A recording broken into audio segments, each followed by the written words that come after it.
Selamat pagi, siang, sore, dan malam. Perkenalkan kami dari kelompok 4 akan mempresentasikan mengenai volcanic hazard. Next. Outline yang akan kami presentasikan pada presentasi kali ini yaitu ada introduction, study case, type of volcanic hazard, solutions to reduce volcanic hazard, dan terakhir merupakan referensi yang kami gunakan. Next. Introduction. Erupsi vulkanik secara umum dapat dibedakan menjadi dua, yaitu eksplosif dan efusif. Beberapa erupsi gunung berapi yang memiliki tipe eksplosif, letusan eksplosif, dapat menghasilkan abu vulkanik dengan tinggi kolom yang mencapai beberapa kilometer. Erupsi ini dapat menyebabkan tersebarnya abu vulkanik, guguran gunung vulkanik, serta aliran lahar ke daerah di sekitar gunung berapi. Tingkat eksplosivitas dari erupsi gunung dikontrol dari keberadaan gas dalam magma dan adanya penambahan air dapat meningkatkan eksplosivitas erupsi.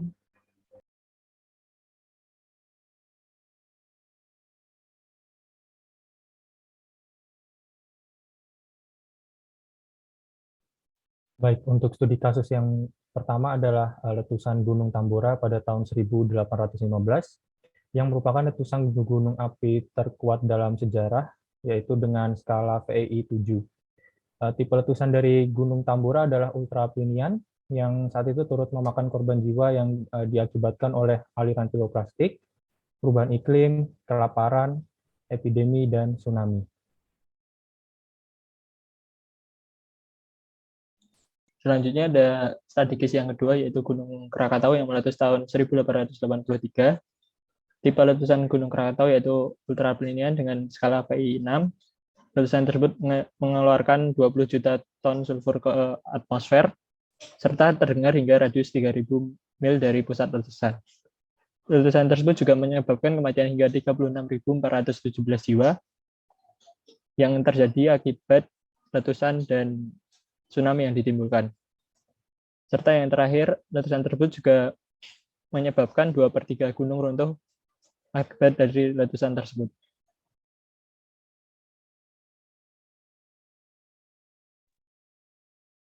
Strategis yang ketiga adalah letusan Gunung Merapi pada tahun 2010, di mana letusan tersebut menunjukkan skala VEI 4 dan menyebabkan korban jiwa sebanyak 353 orang, yang sebagian besar diakibatkan oleh aliran lahar panas.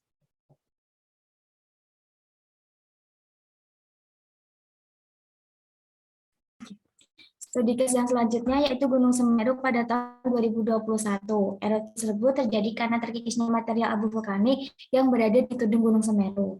Erupsi terekam di seismograf dengan amplitude maksimum 25 mm dan durasi 5.160 detik. Erupsi tersebut menyebabkan kurang lebih 51 korban jiwa.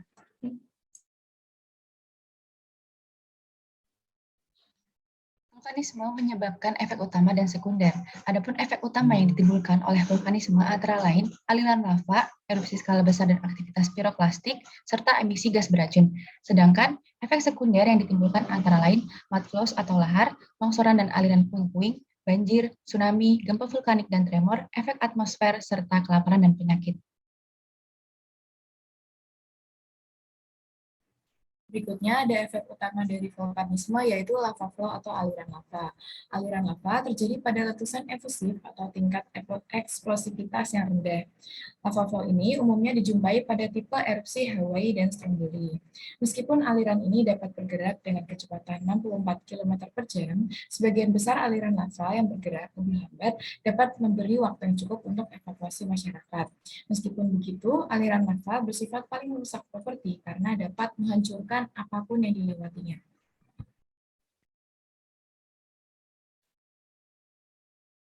Selanjutnya ada violent eruption dan pyroclastic activity.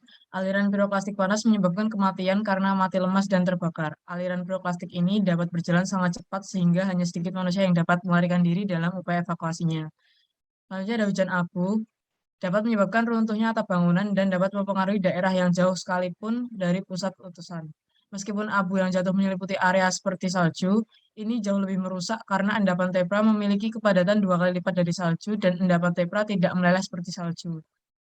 Hujan abu menghancurkan vegetasi, termasuk tanaman, dan dapat membunuh ternak yang memakan vegetasi.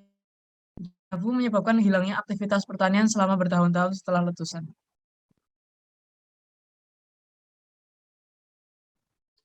Densitas dari aliran piroklastik sangat mematikan. Aliran piroklastik tersebut dapat melakukan perjalanan dengan jarak hingga ratusan mil dari sumbernya, dengan kecepatan gerak hingga 1000 km per jam, dan suhu hingga 400 derajat Celcius.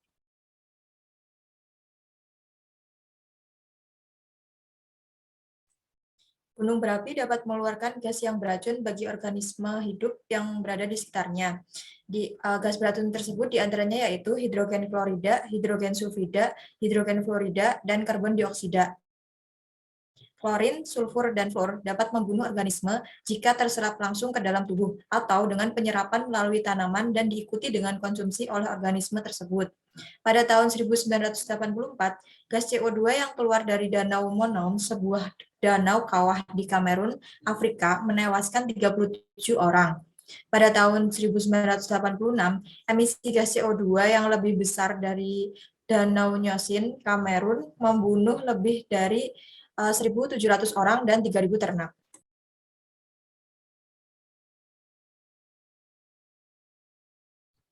Kemudian untuk efek sekunder dari vulkanisme yang pertama ada mudflow atau lahar. Jadi gunung berapi sendiri dapat memancarkan sejumlah besar tevel lepas dan tidak terkonsolidasi. Endapan lepas seperti itu dapat dihilangkan dengan cepat apabila terkena sumber air yang dapat berasal dari mencairnya salju atau es selama erupsi, pengosongan danau kawah saat erupsi, atau curah hujan yang terjadi sewaktu-waktu tanpa erupsi. Aliran lumpur atau mudflow sendiri merupakan campuran air dan sedimen yang mana bergerak cepat menuruni lereng di sepanjang lembah sungai yang ada, meskipun dengan mudah mencapai tepian dan membanjiri daerah sekitarnya. Aliran lumpur atau mudflow memiliki sifat yang bervariasi antara air kental dan beton basah, dan dapat menghilangkan apapun yang dilewatinya seperti jembatan, jalan raya, rumah, dan lain-lain.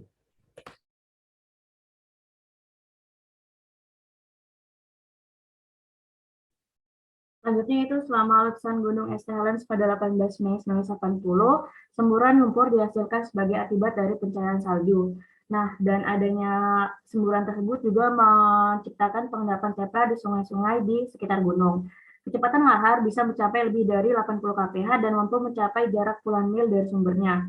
Nah, lahar yang dihasilkan dari letusan, suhunya bisa menetap dari 0 sampai 70 Celcius.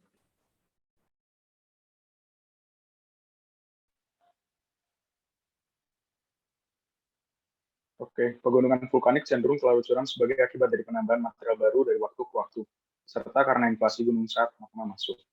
Lereng yang terlalu curam dapat menjadi tidak stabil secara gravitasi, yang menyebabkan keruntuhan lereng secara tiba-tiba, akibat tanah longsor, longsoran puing, atau longsoran puing.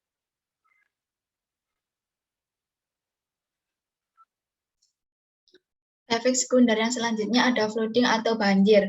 Banjir ini terjadi karena sistem drainase dapat tersumbat oleh pengendapan piroklastik aliran dan aliran lava. Penyumbatan tersebut dapat membuat bendungan sementara yang pada akhirnya dapat terisi air dan gagal sehingga mengakibatkan banjir di hilir bendungan alami. Yang kedua ada gunung berapi. Gunung berapi di iklim dingin dapat mencairkan salju dan es glasial. Hal ini dengan cepat melepaskan air ke sistem drainase dan mungkin menyebabkan banjir. Kemudian ada jaukulops atau luapan banjir glasial yang tiba-tiba. Ini terjadi karena pemanasan gletser yang menghasilkan semburan air dan gletser yang mencair.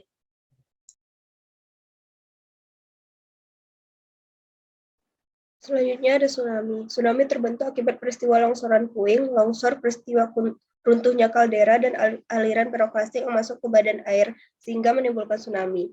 Selama letusan Gunung Krakatau tahun 1983 di Selat Sunda antara Jawa dan Sumatera, beberapa tsunami dihasilkan oleh aliran piroklastik yang memasuki laut dan diakibatkan oleh keruntuhan yang menyertai pembentukan kaldera. Tsunami tersebut menewaskan sekitar 36.400 orang, beberapa di antaranya bahkan berada jauh dari gunung berapi tersebut.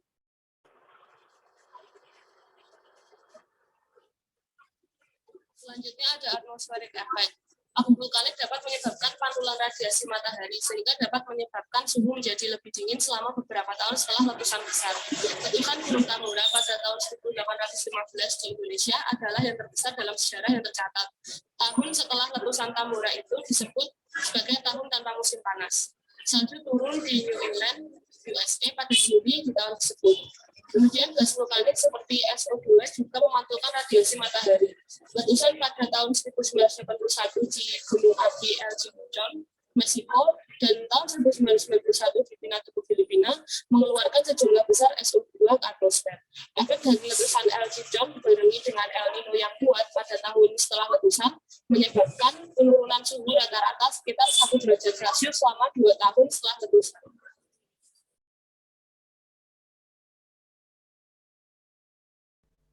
Selanjutnya adalah famine dan disease. Seperti disebutkan di atas, endapan tepra dapat menyebabkan kerusakan tanaman yang luas serta membunuh ternak.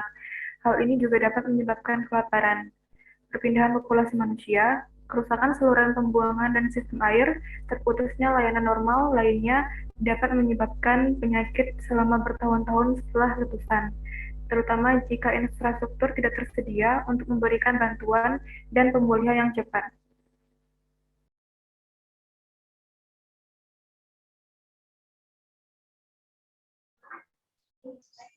Berikutnya, mengapa masih banyak korban aktivitas vulkanisme?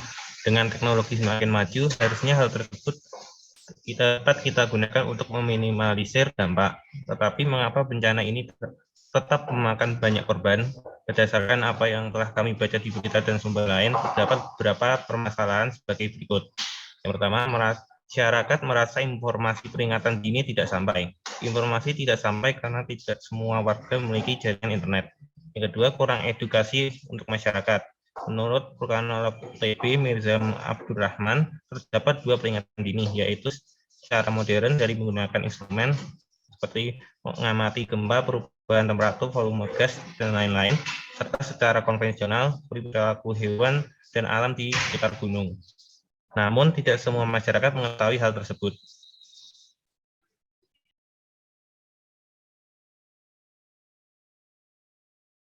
Alasan lainnya yaitu evakuasi tidak berjalan dengan semestinya. Hal ini dikarenakan kurangnya persiapan dan latihan dalam evakuasi. Selanjutnya yaitu kesalahan dalam tata ruang.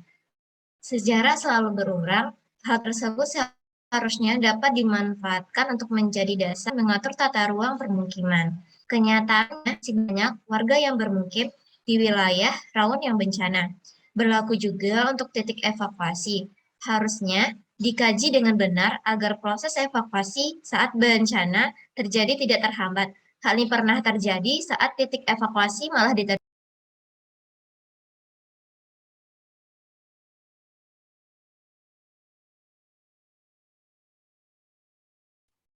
Yang terakhir adalah solusi. Solusi yang pertama yaitu melakukan pemantauan aktivitas gunung api secara rutin, melakukan pemeliharaan alat pemantauan aktivitas gunung api secara berkala, memastikan informasi dari pusat sampai ke masyarakat dengan cara merangkul tokoh-tokoh masyarakat yang suaranya didengar oleh masyarakat. Yang keempat, melakukan edukasi atau sosialisasi kepada penduduk sekitar terkait potensi kebencanaan serta mitigasi bencana gunung api. 5. Memperbaiki tata ruang dengan cara memastikan wilayah rawan bencana steril dari pemukiman, atau dapat juga merelokasi masyarakat ke wilayah yang lebih aman. Dan keenam, mengkaji ulang proses dan seluruh prosedur evakuasi, baik dalam segi tata ruang titik evakuasi, jalur evakuasi, dan juga pelaksanaannya secara berkala dengan memberi simulasi ke masyarakat. Dan ini merupakan sumber yang kami gunakan. Sekian presentasi dari kelompok 4. Terima kasih.